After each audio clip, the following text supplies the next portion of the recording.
Disney Frozen, Northern Lights. Let it glow.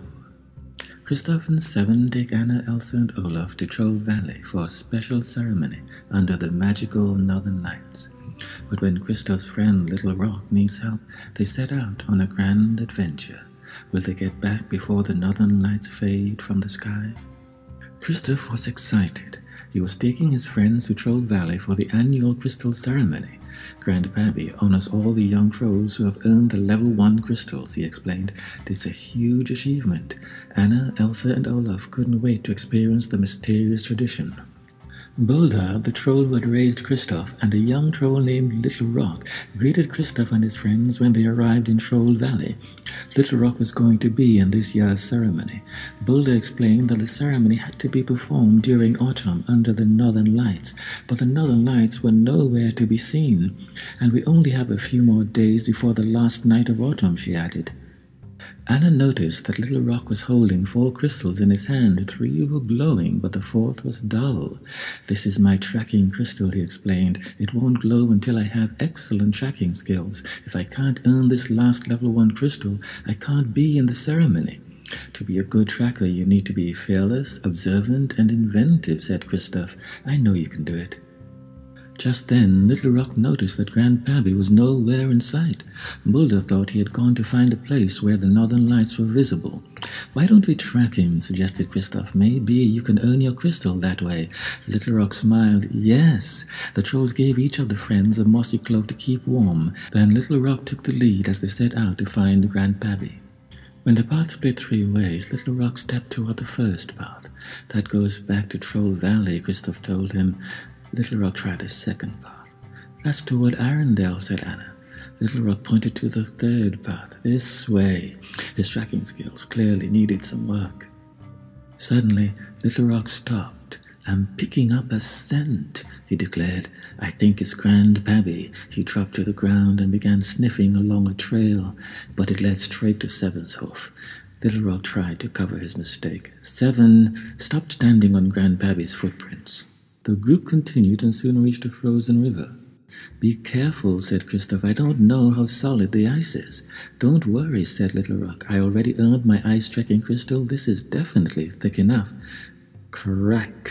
The ice split beneath Little Rock's feet. Anna and Kristoff grabbed him before he fell through.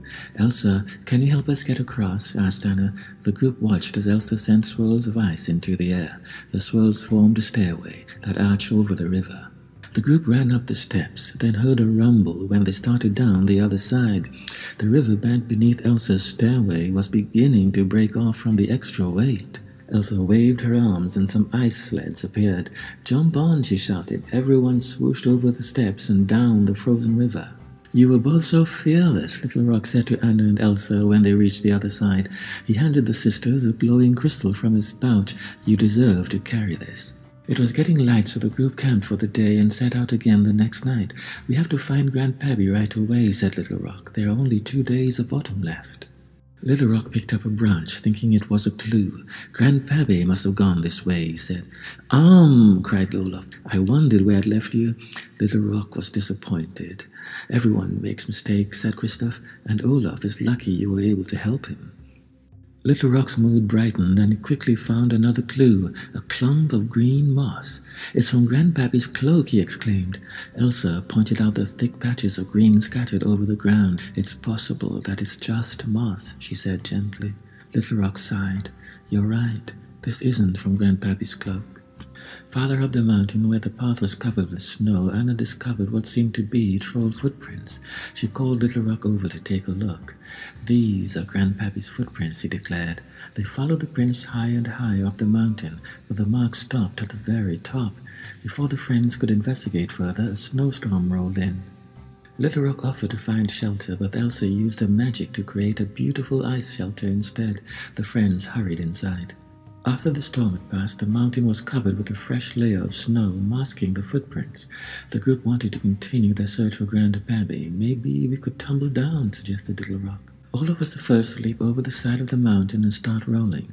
Little Rock curled into a ball and followed him, with Anna, Elsa, Kristoff, and Sven close behind. The friends laughed as they slipped, slid, and rolled. When they reached the bottom, Little Rock took out his snow crystal. "Olaf, you were observant when you found a way to get down the mountain. You deserve to carry this." Olaf gasped. He was honored. Little Rock continued to hunt for clues. He soon found a funny-looking bump under the snow. He dug in so deep that it disappeared, then popped out with a pickaxe and a rope in his hand. "So that's where I left those," said Kristoff. He had lost them the previous spring. "I tracked some important stuff," said Little Rock proudly. "You found some important stuff," Kristoff corrected him. The friends followed a trail that curved around the mountain and ended at the base of a giant waterfall. Anna found a mossy cloak there. It was Grand Pabbie's. "He must have dropped it when he climbed the cliff," said Elsa. They gazed up and wondered how they could reach the top of the cliff.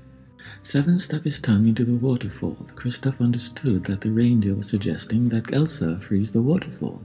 "What an inventive idea, Sven," said Little Rock. Elsa waved her arms and the waterfall froze solid. "And now we climb," said Kristoff. He handed Anna some spikes for her shoes and his pickaxe. Then they began to carefully scale the waterfall. "I totally got this," said Anna as she struck the ice with her tool and pulled herself up. When Anna and Kristoff reached the top, they threw the rope down and helped pull everyone else up. "Kristoff and Sven," said Little Rock at the top of the waterfall, "because you were so inventive with the waterfall, you deserve to carry my water crystal." He took a glowing crystal out of his pouch and handed it to Kristoff. Kristoff promised to keep it safe. From the top of the falls, the group followed the trail as they climbed higher and higher. Soon the air became thick with fog. Little Rock grew nervous, but he kept going. At the mountain peak, a figure appeared in the mist. Little Rock ran and threw his arms around it. "Grand Pabbie!" he exclaimed. Everyone watched in surprise as Little Rock hugged a troll-shaped boulder. They couldn't believe he was still so bad at trekking. Kristoff got Little Rock's attention and pointed to the real Grand Pabbie standing nearby. Confused, Little Rock looked at the moss-covered rock he was hugging and then back at Grand Pabbie. "I tracked you," he cried. He ran to the real Grand Pabbie and gave him a giant hug. "Hello, Little Rock," said the old troll. Little Rock pulled out his tracking crystal and his face fell. He was sure he had gained tracking skills, but it was still dull. "I bet there's just something wrong with the crystal," said Kristoff. "No, that's not it," said Little Rock. "I'm not very good at tracking. If anyone here has owned a tracking crystal, it's all of you. I needed your help to get here." "Look," said Anna suddenly. Little Rock's tracking crystal was glowing. "But I didn't earn it," said Little Rock. "Actually, you did," said Grand Pabbie. "You figured out what it takes to be a good tracker." For Little Rock, that meant understanding that he needed help from his friends. The knowledge made the crystal glow. Just then, the other level 1 trolls came out of hiding. "Hooray for Little Rock," they cheered. Grand Pabbie and the trolls had been waiting for Little Rock to find them and make his final crystal glow. It was time for the crystal ceremony to begin. "Oh, I need my other crystals now," Little Rock said shyly to his friends. They smiled as they each handed over the crystals he had given them to carry earlier. Back in Troll Valley, Boulder noticed the intense colors in the sky. "Everybody look up," she shouted. All the trolls knew immediately what the bright lights meant. Little Rock had completed his quest. Thanks to Little Rock and the other level 1 trolls, the northern lights were shining brightly again, and the rest of Troll Valley would remember this night forever. With all his crystals glowing, Little Rock joined Grand Pabbie and the other young trolls. They raised their crystals in the air, and the northern lights reflected the colors and bounced them back into the sky, where they glowed even brighter. But they weren't as bright as Grand Pabbie had hoped. Elsa had an idea. She waved her arms and a giant magical snowflake appeared in the sky. It turned in a circle, sparkling and reflecting the northern lights into the sky all around them. The lights were very bright and beautiful. "That is so much better," said Grand Pabbie. The end.